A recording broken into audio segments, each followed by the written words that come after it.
Okay, well, welcome to DEFCON. Hopefully you all are having a good time. My name is Priest, and I'm the mean man at DEFCON. So if you haven't heard of me. What I wanted to go into, I want to talk a little bit about what we're doing here today. Back at DEFCON 9, and yes, I am that old. I've been here since DEFCON 4. We had someone from the CIA come out. And, you know, they got a hold of MK Ultra or something and volunteered to actually get up on stage. Yeah, if you either got that, thank you. Everybody else is like, what?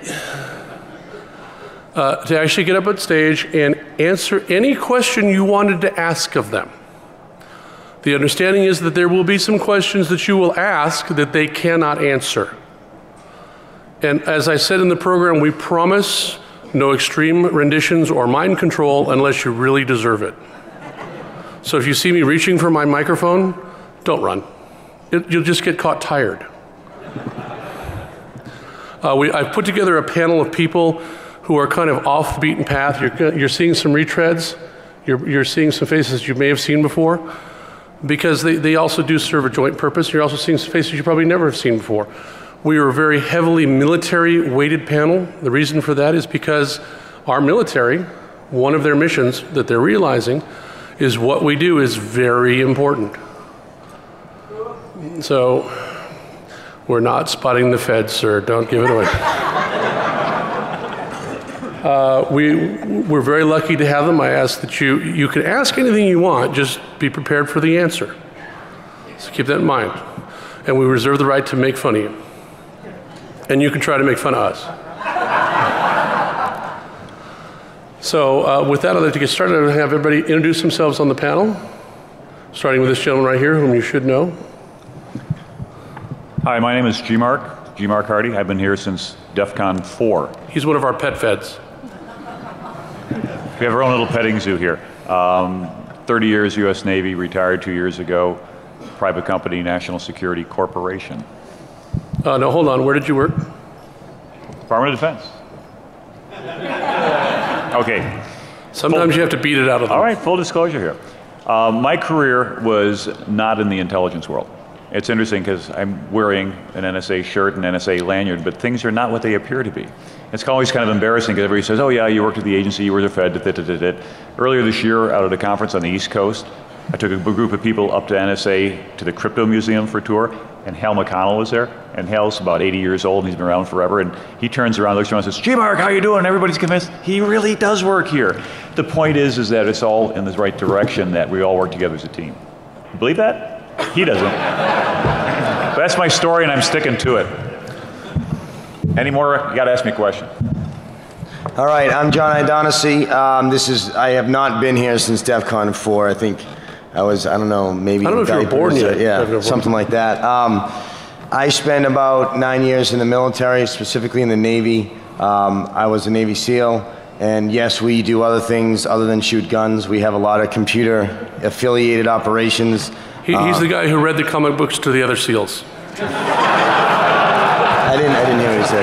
You read the comic books to the other SEALs. Yeah. But he still had to move his lips when he's reading, so it's a little right. slow. No, it's an honor to be here, and Priest, I appreciate the opportunity. As Jim Christie actually pulled me as a sophomore in college out of one of the classes and said you really should get involved in a lot of the stuff going on.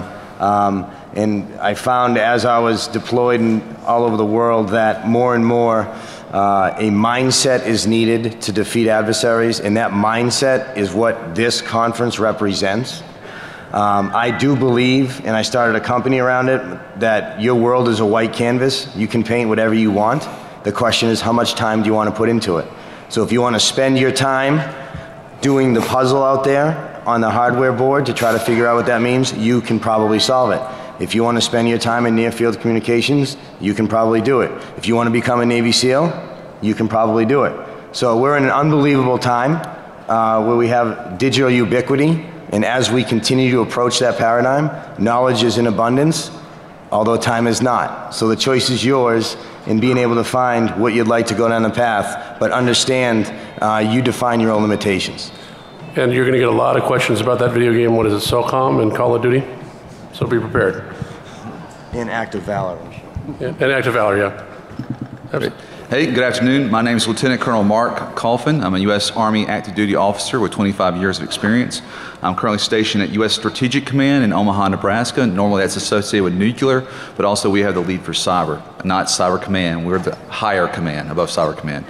All right, I'm the Cyber Branch Chief in the J3. The J3 is in charge of all operations. Prior to STRATCOM, I was at European Command in Stuttgart, Germany, where I was also the Cyber Branch Chief there as well.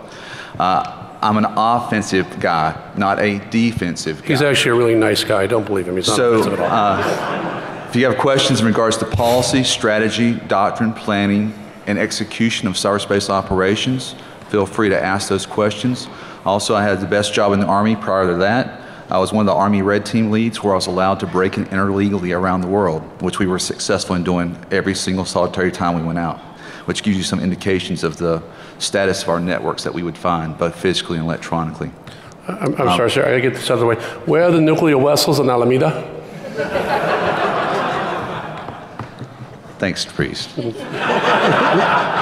So, part of the intent of this panel here is to help build a community of interest.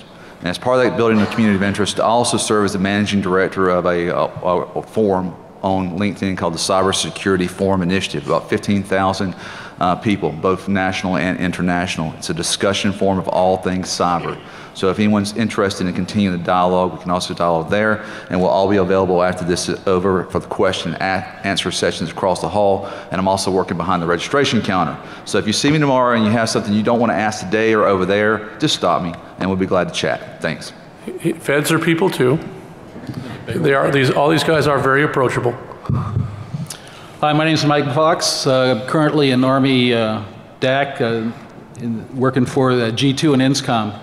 I assumed that position about 4 years ago. I spent 36 years in the Army in Intel and Special Forces. After my retirement, became a civilian.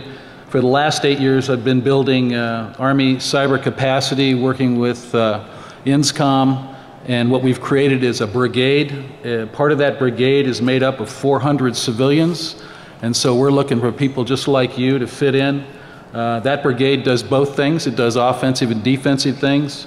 So I have a recruiting team here with me, and they've been walking around, and during the Q&A, if you'd like to discuss what we do and how we're looking for talent, you can talk with myself and that same team next door. Two things, I speak Fed and I speak English. So if they say something, gobble, gobble, gobble, G2, blah, blah, blah, and you have a question, raise it, I'll be happy to translate for you. And we are serious with the government is hiring.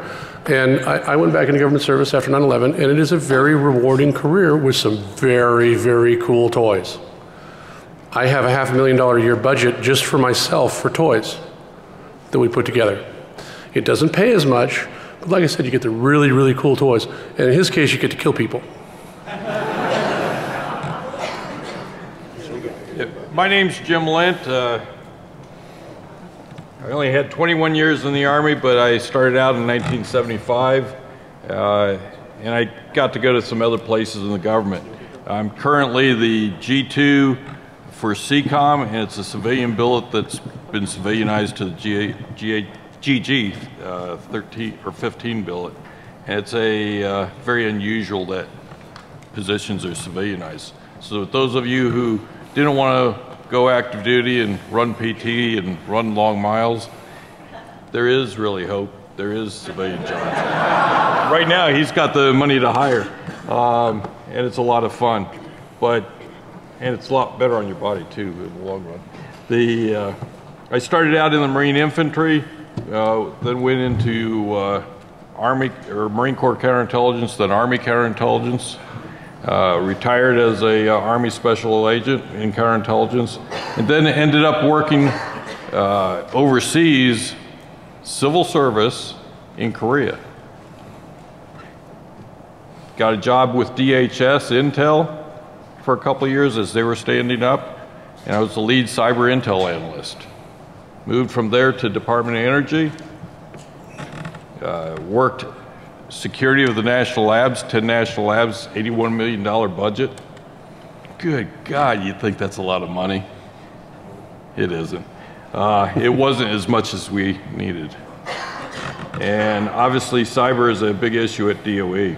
Currently, the Army came up with a great promotion and an opportunity for me to go over to the Army Communication Electronics Command. Basically, it's not as sexy as a lot of these other places, but think about all of the sensors, the SIGINT, and the communications equipment. Basically, the Army has WIN-T, a tactical LAN. We can put it up in any country, and soldiers will use that. Just like your telephones, just like everything that you have here. We build it in another country quickly.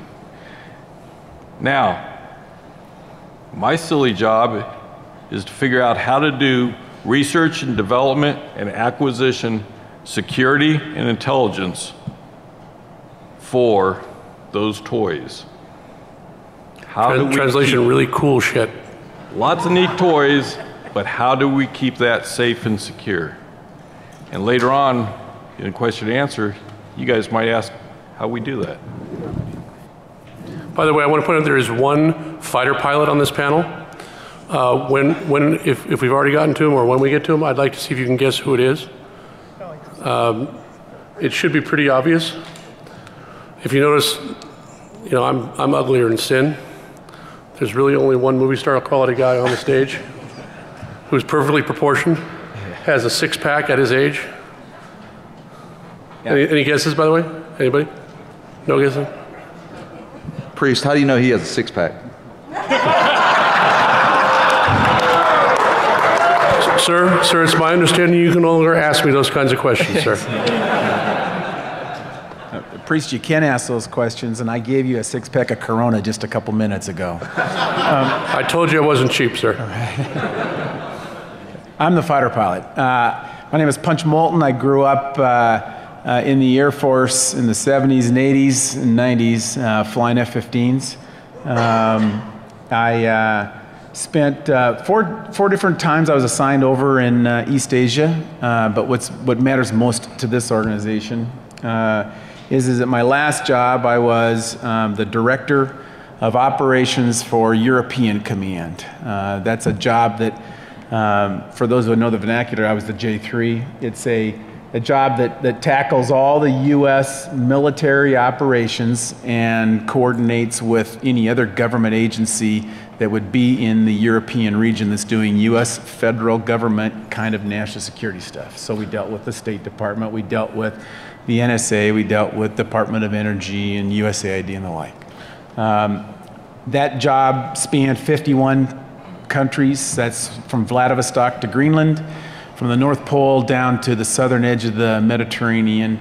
And it was air, land, sea, space, and cyberspace. And the reason why I'm up here is because when I took that job over 3 years ago, I felt that we, the Department of Defense, we, the federal government, were way behind in thinking about cyberspace. I left after 3.5 years of doing that job believing that we're still way far behind. But what we did try to do was tackle some larger, bigger strategic, how do we use cyberspace for national security, and how do we organize our use of cyberspace for national security. And so I'll be happy to talk to people if they want to down that path. One quick statement, let me give a shout out. I have retired from the Air Force now, and I'm working for a firm doing cyberspace strategies, but I want to give a shout out to CSFI. Mark mentioned it a minute ago. I consider it to be a vital community that tackles cyberspace security on a day-to-day basis.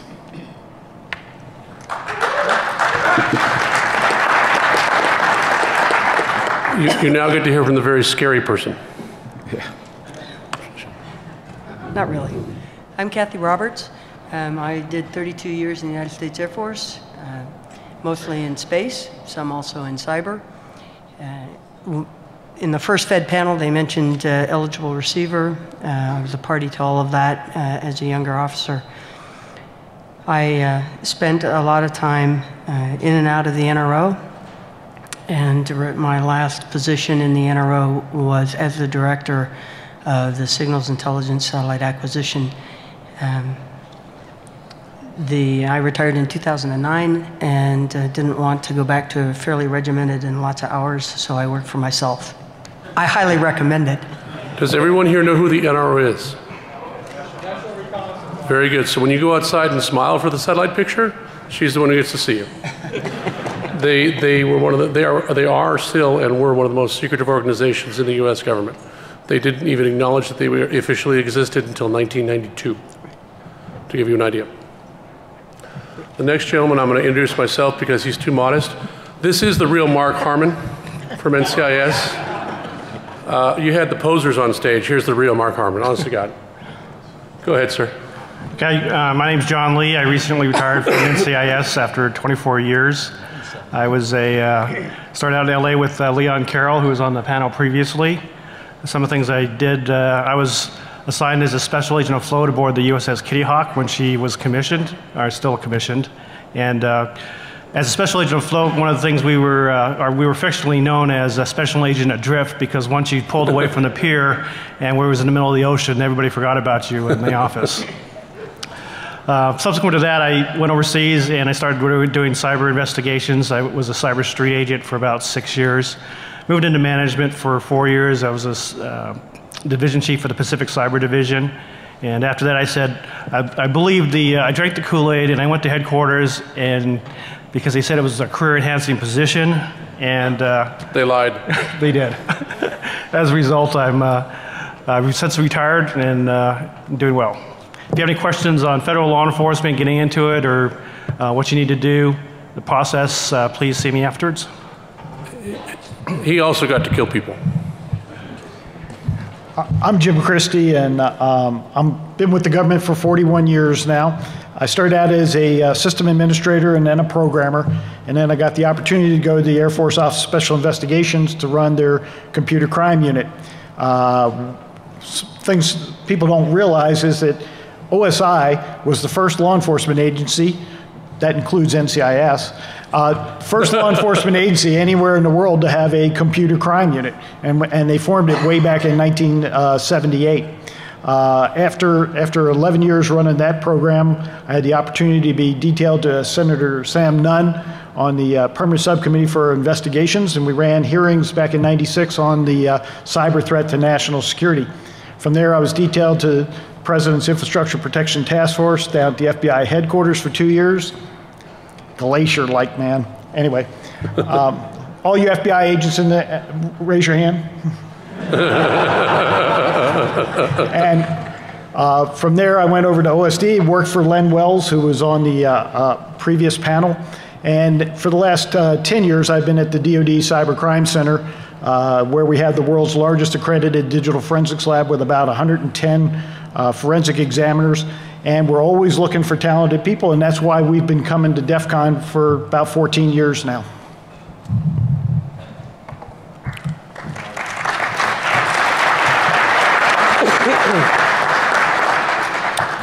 Well, let's go ahead and open the floor to questions. If you could please, okay, we're just going to rush the podium here. We'll start with you three, and after they're done, if you raise your hand, I'll call on you. If you please come up to the mic, or if you have a pair of lungs strong enough to enunciate to the back row, please stand up and shout out your question. Okay, this question was originally intended for the previous panel. Since they didn't get it, you're getting it. I'm going to change it slightly. Originally, I was going to talk about FISMA, FIPS standards, and all the HSPD stuff. But basically, it's about the difference between compliance and security. Let's say, somewhat disappointed. In the federal sector, are you all getting this? On the civilian side, there is this process that we go through for security that ends up with a lot of paper artifacts and very little security. FISMA 2.0 failed in the Congress, and there's been a couple things since that really were misguided. But now we have a few thought leaders like the State Department where it's about continuous monitoring. What I'm looking for here is some hope that we're going to go in a direction that is not purely defensive, not purely compliance driven, but has something to do with actually reaching out and touching the bad guys when they come in to attack our systems. You know, unicorns exist, sir. They really do. Unicorns do exist. Does that give you hope? There's a lot of unicorns in this room that could do what I'm talking about. Does that give you hope? So I think we have the ability to do it, but it's not legal and it's not policy. So I'm wondering, is there any possibility that we're going to change, do a paradigm shift here and become not offensive, but a little less passive in our defense? Actually, if you look at the bottom of every email I send out, my tagline is threat-based security. And you talk about compliance for the sake of compliance, and I think there's a lot of people in the government who are against that. You know, rigidly following regulations, a lot of us have grown up with security Nazis who only read the regulation and my gosh, we got to do it that way. Well, as we grow up as leaders, we get an opportunity to decide right and wrong and accepting risk. We learn to accept risk for the commander, but you have to learn to accept risks for the commander based on intelligence and what the threat is.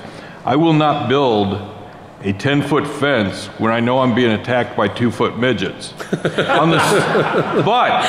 I'm an idiot if I build a 10-foot fence or if I build a 2-foot fence and I'm attacked by 10-foot people. So I have to know what the threat is, and that is where the intelligence people come in. We have to know what the threat is, advise the commander, and let them make decisions based on that. That's the problem with that is you never know when the 2-foot midgets are going to come with a 12-foot ladder. And that threat environment keeps shifting, and if we're only reacting, we're never really defending. That's what intelligence is all about, doing smart-ass disgruntled whistleblower. Doing requirements. And we'll burn your ladders. All right, I'm going to take a stab at this one. Now, before I do it, I must just tell you now that the views that I express here on the panel are not those of the DoD, the United States Army, or U.S. Strategic Command. They are my own personal views based upon 25 years of experience in doing this for quite some time. We'll be taking that account. Yes, I know. So never drinking a glass of water while he talks. Yeah. So the question, the very long question, was in regards to whether or not we're doing anything other than defense. Here's the answer. Yes.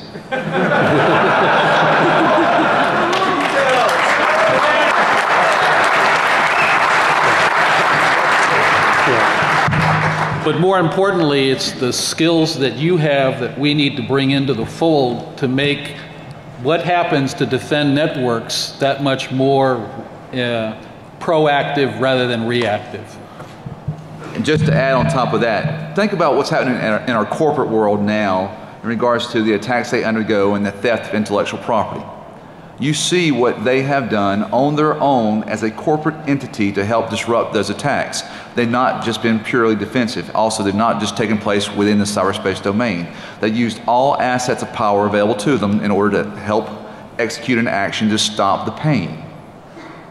Don't you think your government's able to do the same thing? But you don't, but by the way, you're not going to see it all the time. It's not going to be done for everything all the time. And it's going to be done for the most critical things of all. That's a fact and reality. Capacity, capability. Smart people, some of you, most of you, are in the room now. You have the ability to do things that we need done in defense of the nation. All right? The question becomes whether or not you seek to step up and serve. Not necessarily as in a military uniform like I wear, or a U.S. government civilian, but willing to serve in some shape, form, or fashion. Thanks. By the way, I'd like to add, you only hear about when the government screws up. You don't hear about when we have a win. And there's a reason for that. Go ahead, ma'am. I'd like to get a clarification first. Are these people off limits for Spot the Fed during this panel? You're a woman, so my answer of you're not very bright, are you? I'm not going to use. Because that's not nice. And I can't do it. They're off for Spot the Fed. I'd just like to say something. I've been attending DEFCONs since about 1997. I'd say about 12 of them. And during that time, I was never spotted, and I was really worried when I worked for the government. But so you all fail, And here I am. He would run the other way when I was coming, literally. He'd see me and boom. And also remember, he handed out business cards. So y'all suck. Next question, man. Sir. Go ahead and form, actually, you know what, go ahead and form a line at the microphone. We do want to get this on tape. Wow, So go ahead and form a line if you have question. questions. Generally, the U.S. military is prohibited to operate on U.S. soil against U.S. citizens. And here we go. No, it's okay. When I was posse comitatus, sir. Yes, posse comitatus. When I was in a Seaweed battalion. It's an electronic warfare battalion. My condolences. Yes, exactly. We were explicitly prohibited from using our equipment, even for receiving civilian broadcasts. They didn't want us to even go that far, like TV stations. That's what the Canadians are for, sir. Exactly. So my question is, what sort of techniques or steps are you taking to ensure that any offensive reactions that are taken on behalf of the U.S. government or on behalf of the country as a whole, are not adversely impacting U.S. citizens? I'm going to preface the answers with, as far as you know. As far as you know. So the answer is that we are a nation of laws, and those that do intel for the nation and DOD, the first and foremost thing that we stick to is understanding what the Fourth Amendment means and the laws that drive that. Actually, with all due respect. The answer is that everyone that does SIGINT, as you did in the Seaweed Battalion, has to be trained twice a year and understand UCIT 18, which is the compliance with how you protect the privacy of U.S. citizens, and the fact that if we do a foreign intel mission, that does not mean you do it in CONUS. And so we strictly look at that, and INSCOM is tasked with managing that effort for the entire Army, and it does so quite robustly. I want to point point something else out, and your meds called. They missed you. How many people like retirements? Yeah, I was about to say, you know what, I'm a civil servant, just like everybody else. Everybody else on this panel is a civil servant. I have a wife, I have a child, I have a mortgage. I really don't want to go to jail. It's horrible. And I guarantee you have experience? Only 2 days in Italian jail. We'll get to that in a minute, sir. That is the philosophy that pervades. The movies are great. You know, oh yeah, big bad CIA breaking in, you know, enemy of the state, so on and so forth. I got bad news for you. We're all civil servants.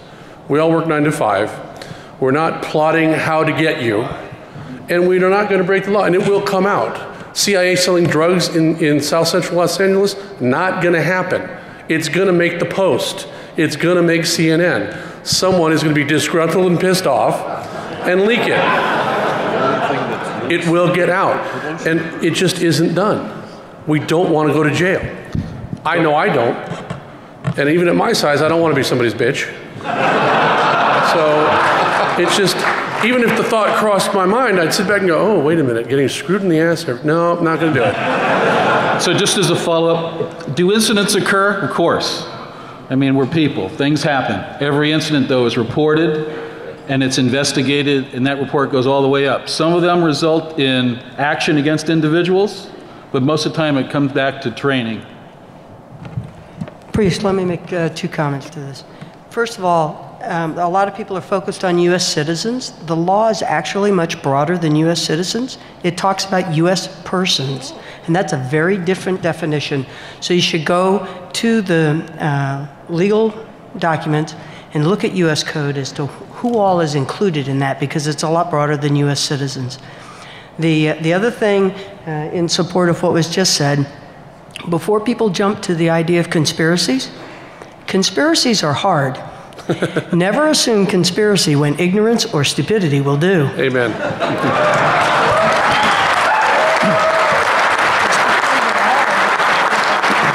I have one comment. Everything you see on the NCIS TV show, you can believe is true. I hate you.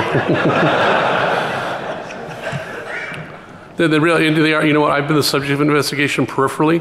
They are not nice people. They have no sense of humor, and they are deadly serious, and you will go to jail. Someone made a mistake, and it was an honest mistake, but they went to jail for a very long time for doing it. You do not pass go. You do not collect $200. Your union rep basically drops you off. You're done. They treat it very seriously. So. My question is for the entire panel. In 1989 and 1993, the Department of Defense and other government agencies engaged in two very high-profile searches for high-value targets, individuals that were bad guys.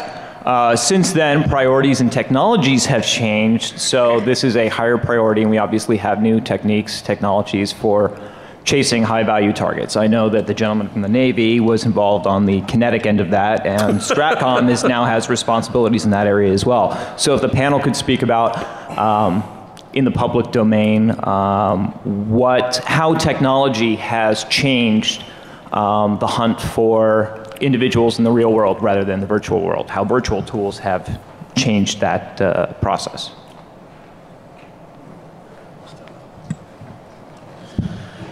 I'll start off. What I think you're asking is sort of where we operate, and we see that there's a nexus between the virtual world and the physical world, and they very frequently we try to arrange that they come together. So, for instance, technology has changed. Our job in digital manhunting requires understanding the digital terrain, people's digital exhaust. Everybody has a presence online, or maybe 3 or 4, etc. Sifting through that, understanding what that means, understanding a person's digital terrain enables you to begin hunting them online. However, through that continuum, it must, and in our cases, will result in some sort of physical engagement. Maybe I run into you at a bar because you've been an online friend of mine, and all we're doing is having a drink, but I'm pulling all your phone information into my pocket. It's still a physical example that has a virtual nexus to it. So from our standpoint, and what I still am involved in doing, is building a full spectrum holistic capability that combines utilizing the virtual world technology with physical reality for an end state. Anybody else? So I would tell you that based on how we do support for Iraq and Afghanistan, it's really a multidisciplined effort where you have to have HUMINT and SIGINT and OSINT, all those ints come together and help build what is a profile of what your target set is, so that then you can take the right actions to key the right intel mechanism to enable the actions that need to be taken against the HVT that you're looking for. High value target. I'm not an Intel guy, but I will tell you that as a user of Intel, I've continued to watch it. This is not only happening in the government, but it's happening in the private sector as well. And I can very specifically spot a company over in Europe whose mission it is actually to support government agencies, generally law enforcement kinds of things, but to tackle searching for bad guys in the virtual world to create a physical arrest. The best examples that they continue to use routinely as they describe their capabilities go down the path of some child porn guy that bounces through cell phones rapidly like a drug lord and goes through that whole sequence. But they have multiple techniques. And this is a company, not a government, that's doing it. Now they only provide their services today in the open, to the best of my knowledge, to law enforcement agencies with the appropriate judicial writs, etc. But that doesn't make any difference as far as I'm concerned, because the techniques and the processes exist completely outside of the government. Anyone else? Yes, the domino story. Yes, thank you. You know, that answer was kind of like eating sushi. You're full right afterwards. Then about an hour later, you're like, man, I'm hungry. So there's a lot of words in there, but not a lot of information. I'm sorry, it's just the way it's going to be. But yes, there's some really cool shit. Watch the Discovery Channel, actually, or come to the talk on the drones. We're having a talk, I think, later on today on drones.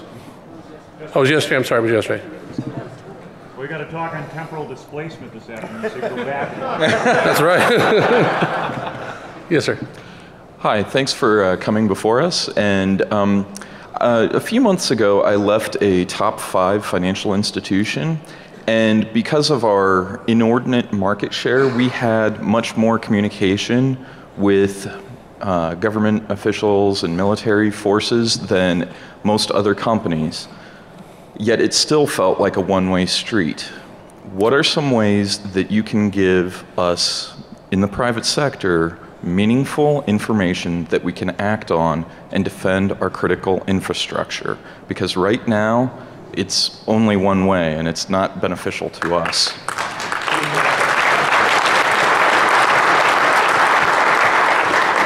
All right, I'll start. Thank you. I'll start that one. Who in here has heard of the Defense Industrial Base Cyber Pilot? 1, 2 people, 3 people? Yeah, I wanted to spot some feds. There you go. Goodness. All right, you can Google it. It is a new initiative. When I say new, in the last 2 years, it's been fully approved. Sir, for those of us who didn't have our notebooks ready, what was the name of that initiative? It's the DIB, Defense Industrial Base. It's actually enhanced security now, but it was a cyber pilot. The intent is for those organizations and entities, corporations, who wish to participate, and there are certain gates you must obtain, is that the National Security Agency will share select signatures with you in an effort for you to put them into your system so that when malicious traffic comes your way, it's dropped, redirected, et cetera, et cetera, et cetera. In exchange, you will also advise NSA about the attack, right? So they can get a better understanding of where the attack is, where it's coming from, and what it's doing. It's all open source, and it's available to any corporation who wishes to participate and meet the individual standards. There's basically got to be standards. You realize that, right? It's a give and take. It's a two-way street. Is that only corps? Only corporations? Only Yes. corporation. Well, sir, the Secretary of State of Nevada is right down the street. They have the forms to incorporate. You see where I'm going with this? I'm thinking like large EDUs that might have really, really large target-rich environments. There's also DHS. One U.S. CERT has a whole portal for you reporting, and they have, I think, 5 different list servers for stuff going out. When I was there, 2004 to 2006, they were coming up with a program for pushing information out to corporations, but there was, because of the proprietary information of other corporations and the government holding that, there were problems with that. And that's where you have to sign up for their program, get into their program, and both the company and the government signs an agreement. If you look on the DHS website, they have the newer information than I would have. But definitely they've got a program, and that's really at DHS level, that's beyond the military side. They have the information there for sharing. Okay, don't fall over, but I'll be plugging an FBI program. How many people here have heard of the InfraGard program? A few of you? That's a public-private partnership between the FBI and private industry. You can sign up for that. They have regular meetings. They've got a good information flow. You've got to contact your local FBI office. They can provide their cyber squad, and they can provide information to you. And you get a really cool fez, because fezzes are cool. There's also one other thing. There's a program with Carnegie Mellon where Carnegie Mellon actually acts as a filter, if you will, or a spacer between the government and industry, so that you don't have to expose all your corporate secrets, but you can transfer information back and forth. Do you know the name of that program that Carnegie Mellon We has? always just called it the Carnegie Mellon CERT program. So. Take a look at the CERT program at Carnegie Mellon. Okay, Yeah. thank you. I'm going to springboard off this just a minute. I want to say this to all those answers that just came up. Thank you very much, sir, because they're so sanitized in many instances that they're useless. Here, those effectively, you said, how do we drain the Pacific Ocean? And we said, well, here's 4 or 5 little tin cups, knock yourself out. We as a federal government need to stop and reorganize. We are not set properly for this mission set in a large sense.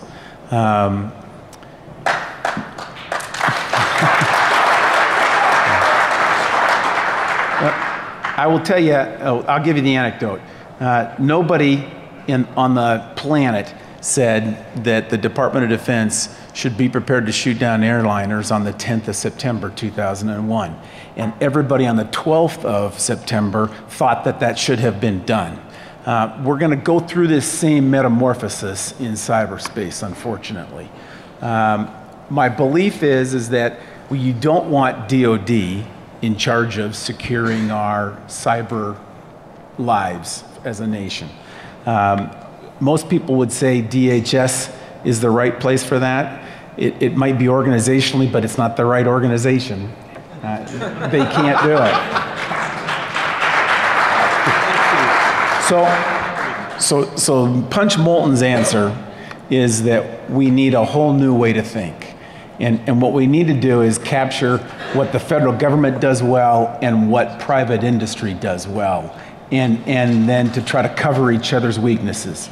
The federal government's good at looking broadly at problem sets, and your bank probably is good at looking at its niche, but doesn't care about that other niche that Cisco does care about or Google cares about.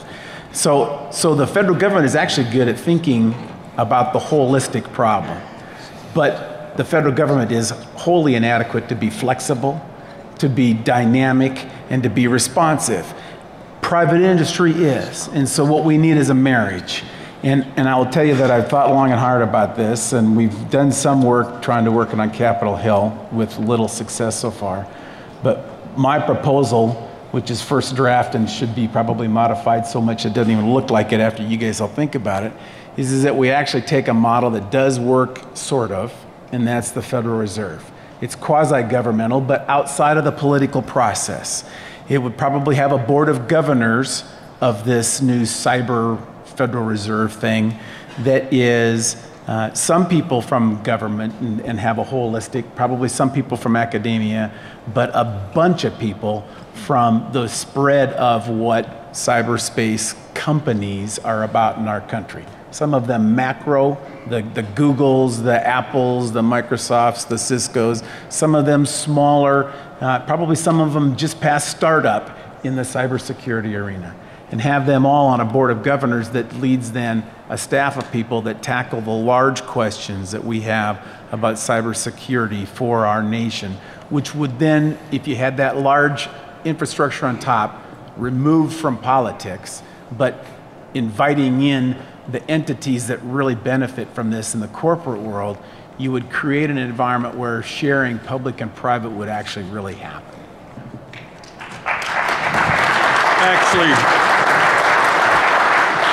Actually, I'd like to say you set that up because it's a great segue for one of the things. We need new thinking, as he says. What I've got is, I want you all to think is really new thinking, except that DHS was doing it 2004, 2005. CIA and DIA was doing it in the 80s, I think. It's called red cell analysis. And get your pens out. And basically it's the portion to think the unthought.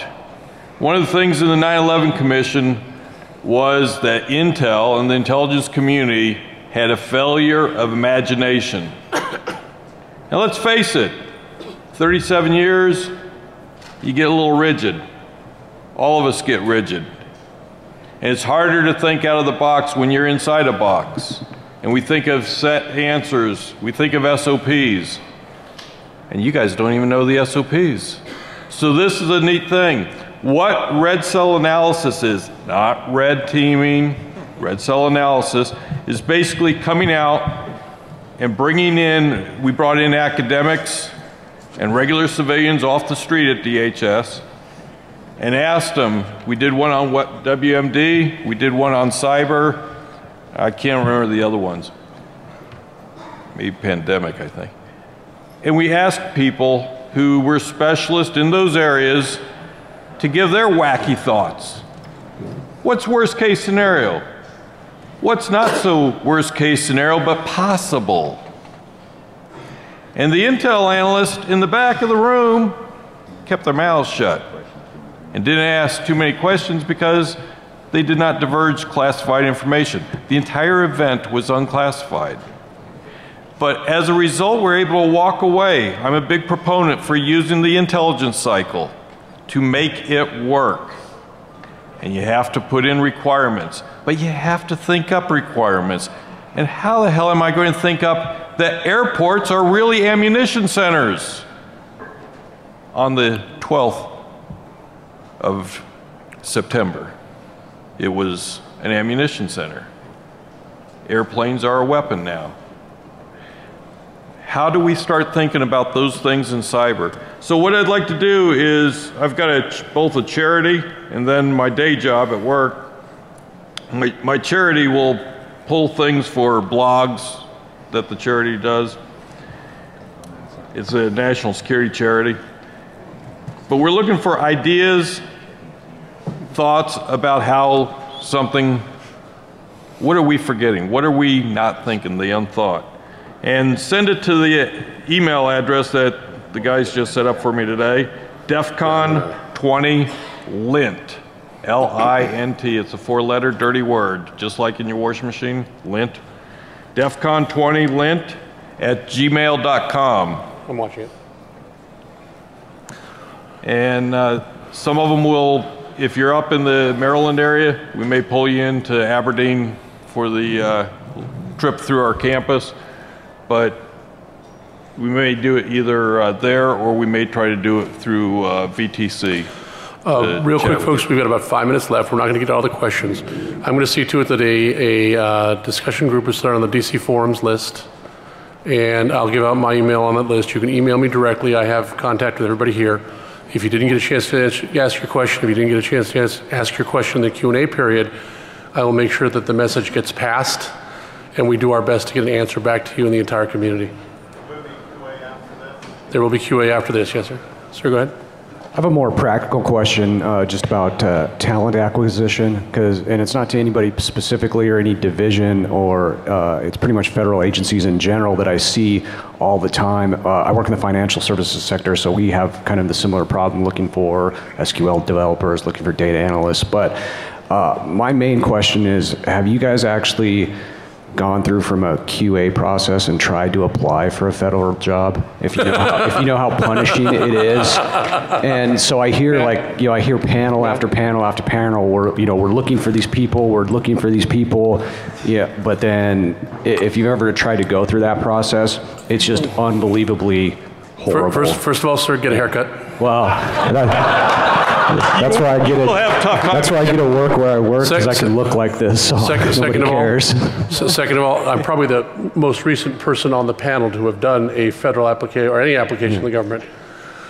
My advice is the following: if the application says we are looking for left-handed glass blowers in Alaska with long blonde hair, put down I have worked for 5 years in Alaska blowing glass with my left hand, and my hair is 2 feet long. Because what happens is you've got a bunch of very low-level people, and I think now computers, that look at the application and look for keywords. You may have absolutely no experience blowing glass with your left hand, but maybe the best right-handed blower they've ever seen. In order to get in front of the person who can make that decision, you've got to lie and say you're a left-handed glass blower. I'm sorry, not lie. It's called padding. You've got to think outside the box, because that's how you're right. It is stupid. Bam. But I think that's a big thing, because we just had the discussion about, okay, if you don't have a degree or you don't have this, and people are like, yeah, we want to talk to you, but I don't think any of those things really make it to the people that really can make those decisions to hire those people. If part of the reason they are here is so that they can make that connection, number one. If you're a poor writer, you're going to have trouble, and usually writing is one of the skills. You're going to have to write a good resume, and you're going to have to be have perseverance. I hear people, when I went from 14 to 15, I believe I've sent over 100 resumes out, 100 applications. If you don't have perseverance to send them out, then you're not really trying. And I really don't believe people are really trying to get into government service if they haven't sent out their first 100 resumes. Thank you. Colonel? I'd like to. By the way, I'd like to thank everybody for not asking about the space aliens. Or do we sell crack cocaine in South Central? I really actually appreciate that. Yes, sir. Step on up. Oh, I'm sorry, Jim. In our organization, we grew so fast that we had to grow by hiring contractors, not by government workers. So what's happened is, as we get those government positions, we're looking at the contractors who have already proven themselves to us, come on board, and the majority of the government folks that work for us were working for us for the last 3 or 4 years as contractors. So, you know, take the job, get your foot in the door, prove yourself to the management, and you'll get hired. They will make a position for you. Let me add one. Coordination is not my best. Let me add one more thing to that. You have to look at the skills that they're asking for. One of the things, particularly on the acquisition side, that we try to do is not be in the position of having to add security on all the time. Patching and patching and patching is real hard with a complex system. We'd like to be able to hire folks that can help us build it in and build in the flexibility that we need up front. And I'll tell you, having been in the acquisition side, there are times that I put a request for proposal out on the street, open to any company, and got 0 responses. Because it's not fun, it's not cool, it's not penetration testing. You know, it's great to break things. I need people who can help me build things, not just break them. We've got about 30 seconds left. Hopefully this was informative. I realize it was short. Hopefully we did answer and dispel some myths and put kind of that happy smiley face on what the government service does. And we want to try one more? Okay. Can we do one more? Can you talk fast? I can talk fast. So you said that we were a nation of laws, but given the Fourth Amendment and that you're building domestic spying facilities in Utah. Here's the wingnut. That's fine. I'm just going to go ahead and ask it then. I completely disagree as a civilian. So here's my question. When I see that my own government is building domestic spying... Okay, we're not making political statements. This isn't a political statement. This is about building trust and working with... In the form of a short question, sir. Okay, so given like torture and we're prosecuting whistleblowers, you needed that trust in this community to actually go forward and push forward. So my question is, how would you change how things are currently run to facilitate trust and cooperation? That's actually a good question. Thank you.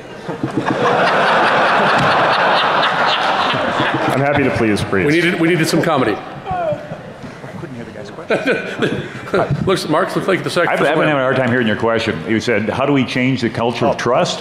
No, how do you change how things are currently run to build trust and cooperation? You got an election coming up in November, right? Yes. Yeah. Oh, seriously, you got accountability that's built into our democracy. And if you think you've got a runaway system in terms of our federal government or any agency or any entity that's not responsive to the requirements either by law or by in terms of some moral standard that you have, you need to go ahead and take an action. One vote is not necessarily going to tip it, but you can get active and you can get involved. That's why we have groups of people, that's why we have things like the EFF and the like, that stand for a position and use the court system and use our existing infrastructure to make change happen. And you've got to be willing to lean forward and make change happen, because if you just sit back and complain, nothing's going to happen. Reagan said it best, trust but verify. Ladies and gentlemen, we'll be in track 2 Q&A area. I'm actually politically active in changing things, so I'm not doing nothing. Let's do the Q&A. We'll keep going. Because we got to clear out for the next round of applause we give for the panel. Thank them for coming.